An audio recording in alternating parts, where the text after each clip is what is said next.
Hello everyone, welcome to education. तो हमने part 2 complete कर लिया था। आज हम स्टार्ट करेंगे अपना पार्ट 3।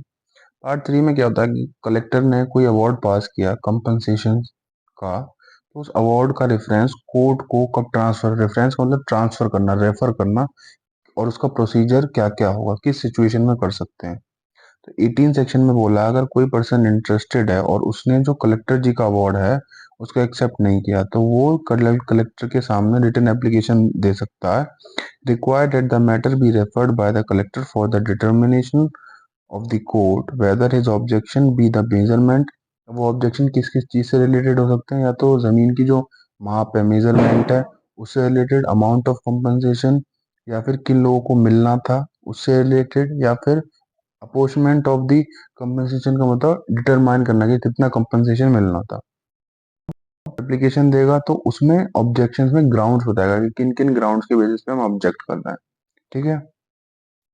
अब कुछ टाइम पीरियड दिया है, तो कितने टाइम पीरियड के अंदर? 6 वीक के अंदर। ठीक है ना। In if the person making it was present or represented before the collector at the time when he made his award within 6 weeks from the date of collector's award. ठीक है ना। या तो छः, अब जिस जिस दिन अवार्ड पास हुआ उसके 6 हफ्ते के अंदर। और बाकी अदर किसी केस में अगर वो प्रेजेंट नहीं हो पाता खुद, जिसको मिल जो ऑब्जेक्ट कर रहा है किसी एजेंट के थ्रू करवाता है अपने, तो within 6 weeks of the receipt of the notice, जब उसे नोटिस मिला। ठीक है ना। ठीक है, from the collector under section 12 subsection 2, और within 6 month from the date of collector's award. ठीक है ना। या तो मतलब देखो इसमें सिंपल सी बात है कि जो अवार्ड मिला है या तो उसके सामने उसको तुरंत रिसीव हुआ है अवार्ड, तो 6 हफ्ते। अगर या फिर उसको कोई नोटिस के द्वारा भेजा गया है बट वो कहीं बाहर रहता है, ठीक है ना, तो भी 6 हफ्ते। तो जब डेट रिसीव मतलब जब नोटिस प्राप्त हो गया उसके 6 हफ्ते के बाद, या फिर ऑर्डर पास होने के 6 महीने के अंदर अंदर। तो ये हो गया। फिर collector's statement to the court. अब कलेक्टर साहब क्या क्या स्टेटमेंट देंगे जब कोर्ट में रेफर करेंगे मैटर को, कि लैंड की सिचुएशन क्या थी, एक्सटेंट कितना बड़ा लैंड था, मतलब मेजरमेंट हो गई बेसिकली, विद पर्टिकुलर्स मतलब उसमें ट्री कितने हैं, बिल्डिंग कितनी बनी हुई है, स्टैंडिंग क्रॉप कितनी है, जो लोग उसमें इंटरेस्टेड हैं उनके नाम, और अमाउंट ऑफ डैमेजेस कंपनसेशन जो उनको दिया गया। फॉर एग्जांपल जैसे 80% वाली जो बात थी, या फिर उनके बैंक अकाउंट में अमाउंट पेड और deposited under sub section 3A of 80%। ठीक है ना। इसके बाद आता है if the objection be the amount of compensation the grounds on which the amount of compensation was determined. अगर कोई जो अवार्ड है, ऑब्जेक्शन है, वो कंपनसेशन के अमाउंट से रिलेटेड है, तो उनके ग्राउंड बताएंगे कि हमने कैलकुलेशन कैसे करी है। ठीक है ना। अब इस स्टेटमेंट में shall be attach the schedule giving the particulars of the notice served upon. अब जो नोटिस नोटिस भेजे गए हैं, जिन्होंने ऑब्जेक्ट किया है, जो पार्टीज इंटरेस्टेड हैं, उनके नोटिस की कॉपी भी मेंशन होगी एक शेड्यूल में।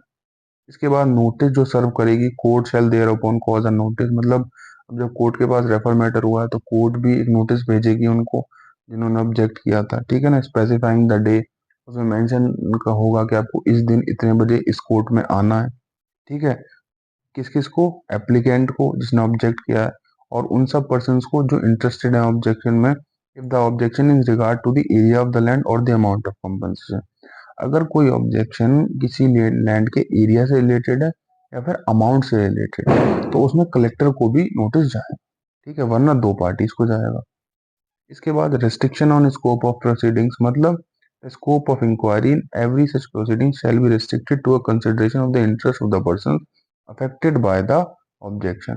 जो ऑब्जेक्ट कर रहा है उसी उसी से लिमिटेड ही प्रोसीडिंग्स चलेंगी।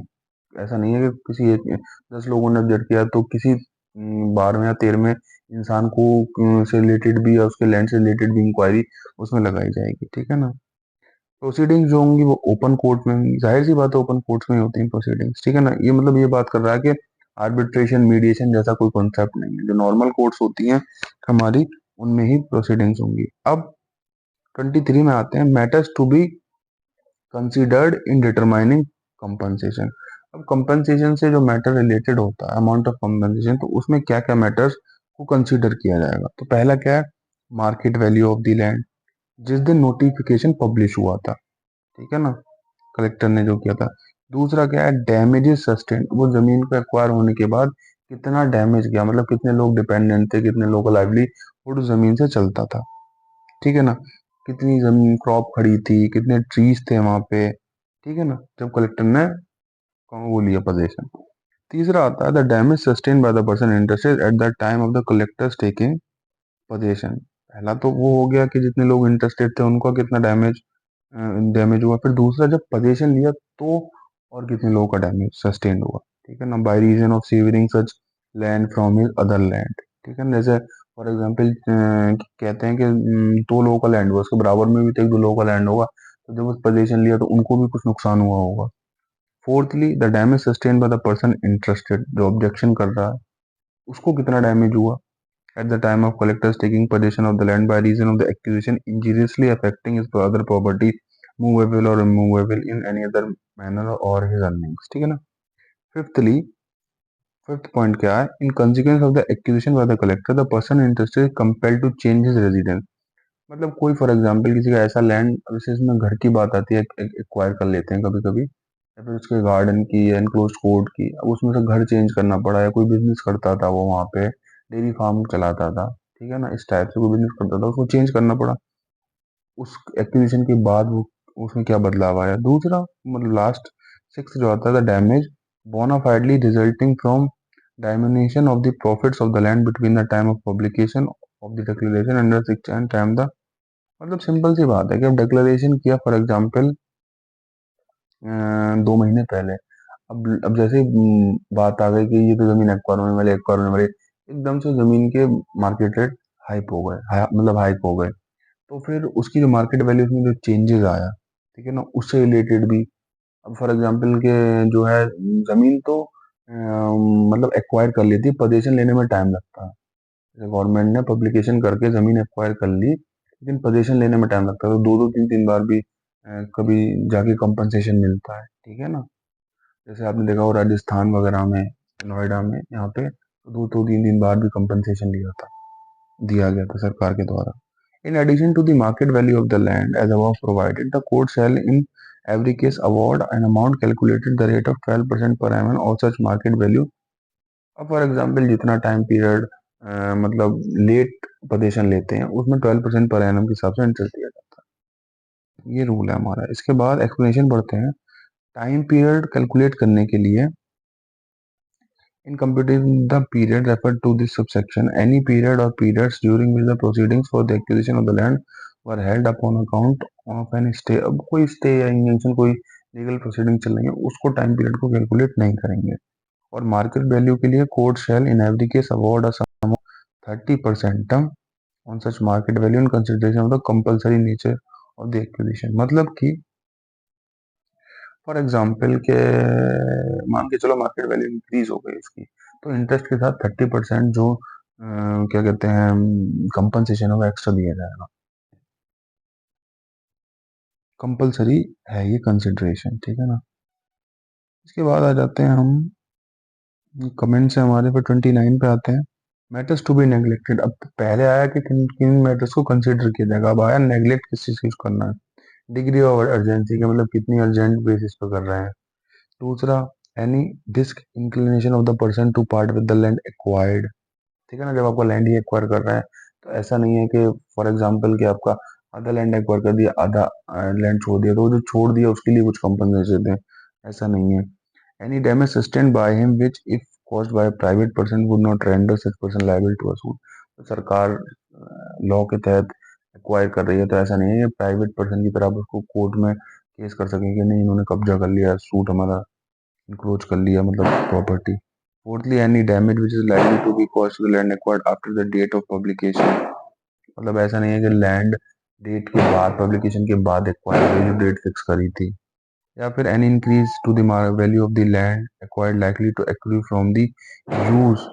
फॉर एग्जाम्पल के लैंड का पर्पस कुछ और था लेकिन बाद में किसी और पर्पस के लिए यूज करी जा रही है, तो उसकी वजह से लैंड का वैल्यू बढ़ चुकी है, तो उसको कंसिडर नहीं किया जाएगा। An increase to the value of the other land. किसी दूसरी लैंड की वैल्यू इंक्रीज हो गई, likely to accrue from the use to which the land acquired will be put। For example एक लैंड एक्वायर हो रही थी, उसके बराबर में कोई और लैंड एक्वायर हो गया, इंडस्ट्रियल सेटअप आ गया, तो उस लैंड से इस लैंड का इम्पैक्ट पड़ गया, तो ऐसा नहीं है कि उसके इक्विवेलेंट इसकी मार्केट वैल्यू बढ़ेगी। ठीक है ना। Seventhly, any outlay or improvement or disposal of the land acquired commenced made or effected without the sanction of the. For example के कोई इम्प्रूवमेंट मतलब कोई चेंज हो गया, कोई कंस्ट्रक्शन हो गया कलेक्टर की बिना परमिशन के वहाँ पे आसपास में, और फिर मार्केट वैल्यू एनहेंस हो गई। बेसिकली इसमें बात मार्केट वैल्यू से ही रिलेटेड होती है। सारा अमाउंट ऑफ कंपनसेशन के अमाउंट जो क्या कंपनसेशन है वो सही से कैलकुलेट नहीं है, और दूसरा जो मार्केट वैल्यू उसके अकॉर्डिंग नहीं है। बस यही सारी बातें, मार्केट वैल्यू किन किन चीज़ों में एनहेंस करेगी, किस में डिक्रीज करेगी, किस में अफेक्ट होंगे राइट्स, यही सारी बातें हैं इसमें। 25 में amount of compensation by court not to be lower than the amount awarded by the collector. अब कोर्ट जितना कलेक्टर ने अवार्ड किया उसे कम कंपनसेशन अगर उसको रेफर्ड होता है मैटर तो नहीं कर सकते। ठीक है ना। अब 26 में form of awards, every award under this part shall be in writing sign by the जज and shall specify the amount. तो उसमें ये चीजें मेंशन होंगी कि साइन जज करेंगे, अवार्ड में अमाउंट लिखेंगे, ठीक है ना, ग्राउंड लिखेंगे किस किस के बेसिस पे दिया है। Every such award shall be deemed to be decree and the statement of the ground. Decree मतलब एनफोर्सेबिलिटी होगी, जजमेंट की तरह काम करेगी।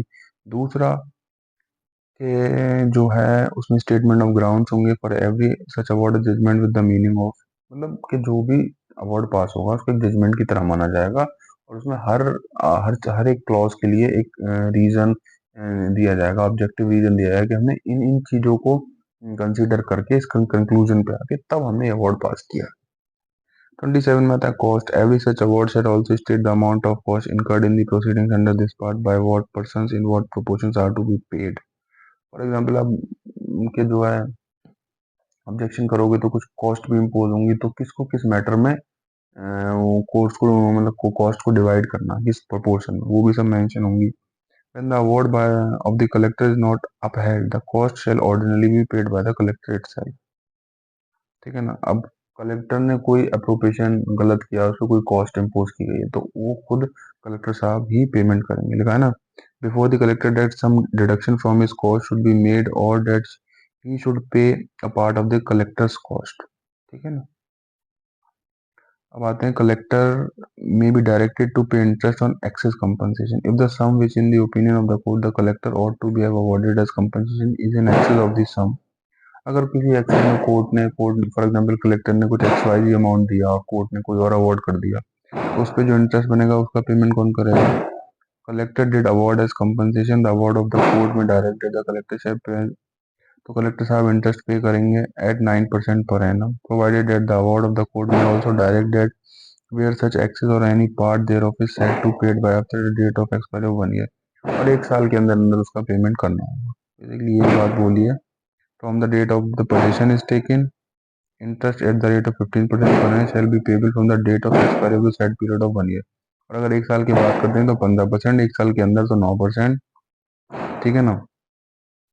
सिंपल सी बात यही है। इसके बाद कॉस्ट को एक बार और पढ़ते हैं इसका subsection, when the award of the cost is not held the cost shall ordinary be paid by the collector.